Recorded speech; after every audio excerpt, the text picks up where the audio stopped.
Hi, Jesse from Class 5 Adventure Gear.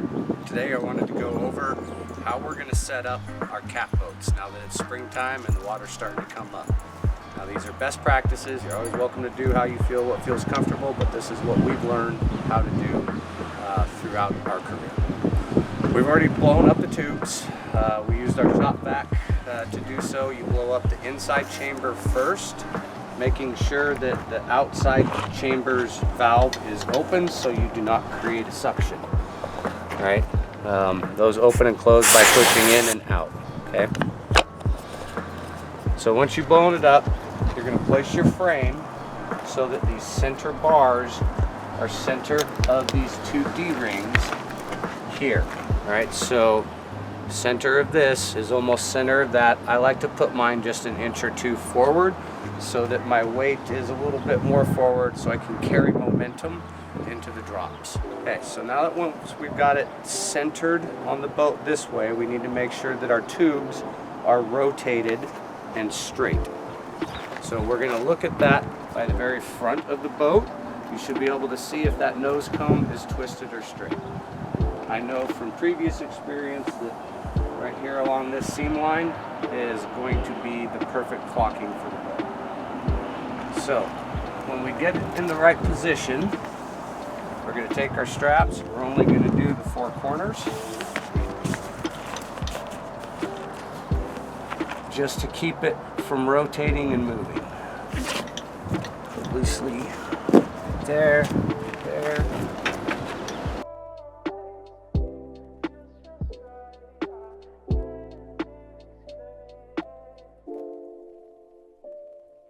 These four corners are all done. We're going to rinse and repeat for the same thing over on this side.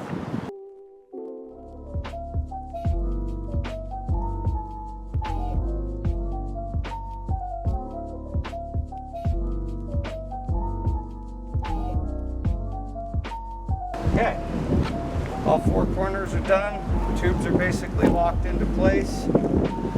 Now we're going to fill in the body, and we want to get a cross pull on the sides. We want to make sure that we're anchoring the frame to the tubes the best we can. And if we have two straps pulling in opposite directions, that's going to give us the best opportunity to keep them measured.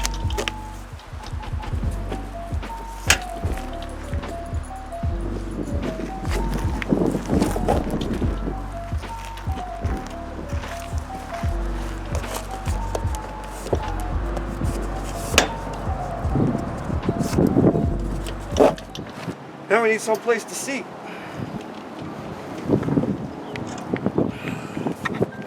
Our Class 5 system, we have two slots. The outside slots are for an NRS model. The inside slots are for a Tempest seat model. We have it previously adjusted to our height. 5/16 by 1.5 clips.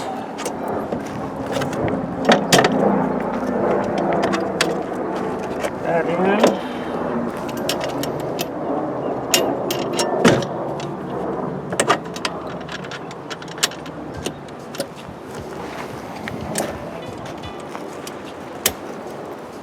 Okay, we're good to go.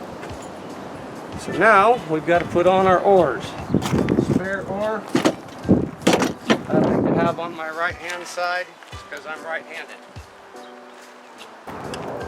Now these straps are the same straps that we use to bundle our oars together when in transport, and they're also the same straps that we're going to use to tether the oars.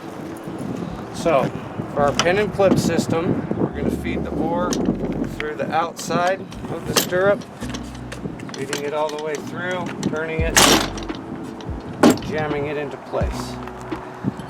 Now we take one of these straps we use to tie our oars, we tighten it all the way to the shaft so that it doesn't slide up and down. And with our loop strap tied to the frame, not the oar tower,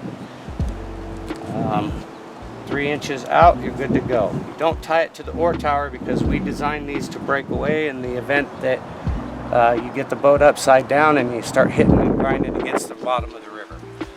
They're designed to break away, so if you tie your oars to the tower and it breaks away, you're going to lose everything. If you keep it tethered to the frame, you're able to, you're going to have a really good chance of getting everything back because your clip is still hooked, your oar is tied to the frame, so you can just reach down, grab it back, strap it back to the frame, and you're able to get back off of the water. Okay?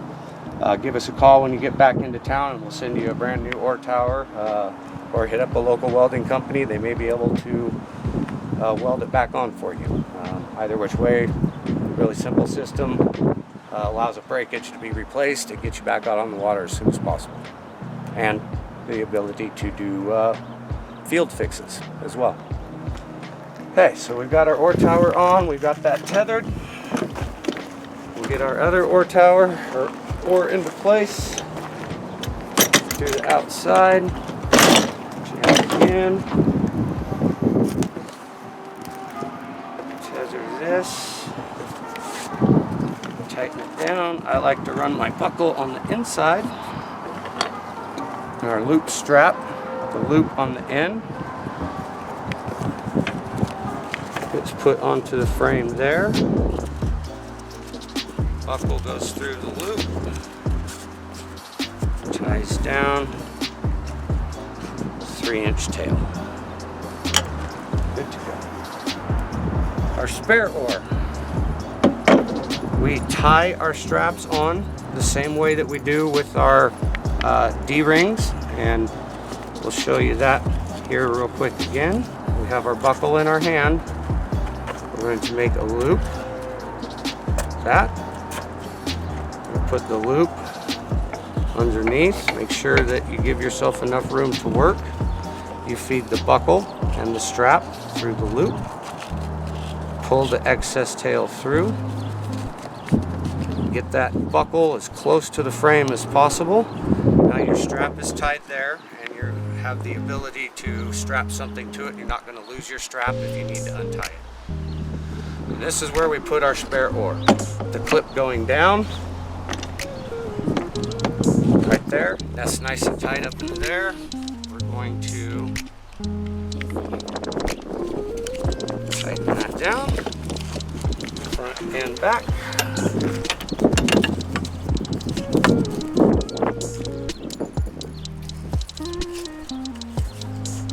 Tighten and tighten down. And you notice I did everything from my seat. So,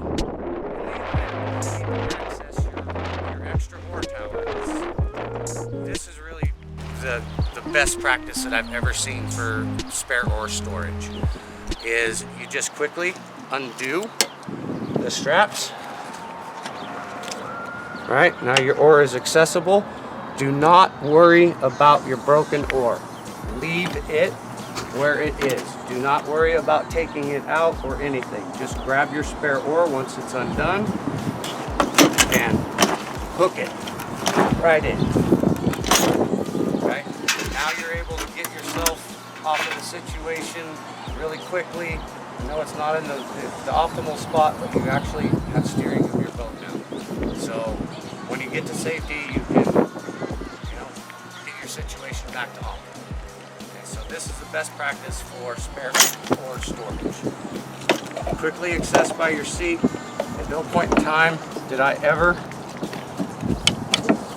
have to reach my body over the tube and put myself at peril to try to access my spare oar.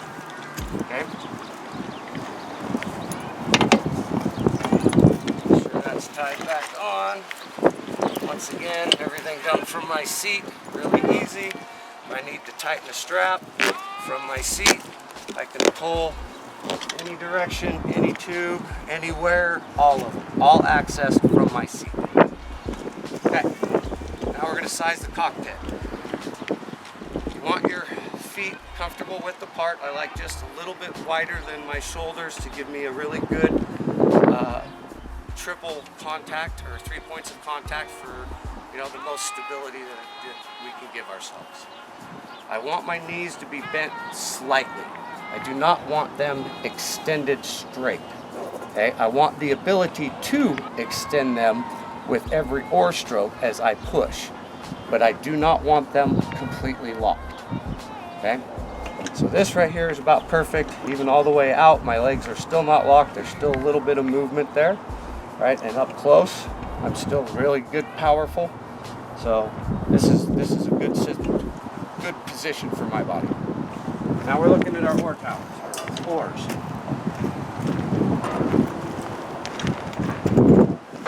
We want to put our hands at the ends of our oar towers, you know, thumbs there, and thumbs should be able to touch, right?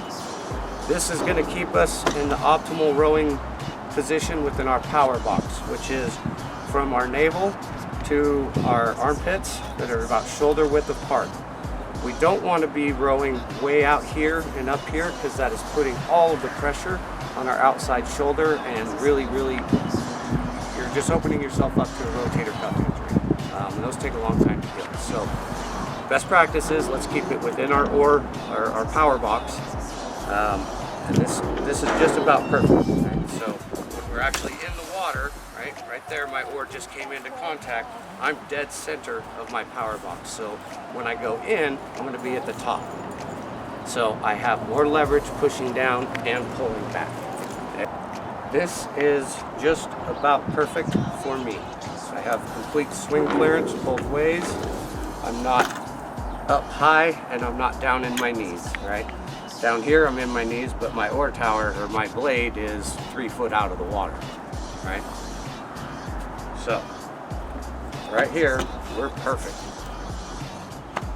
And this is our South Fork model. We have the adjustable foot bar, so you can run it up to just catch your toes if you want, or you can put it all the way back to really, you know, get locked in, or if you don't want it at all, you can just push it up out of the way.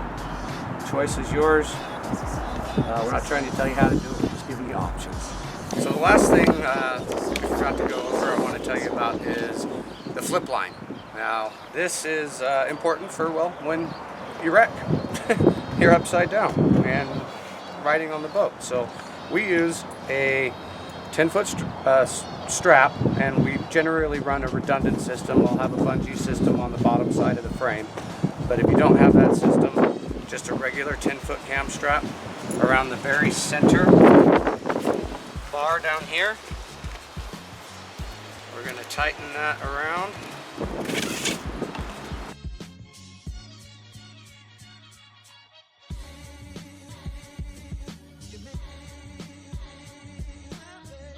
Underneath of you, okay?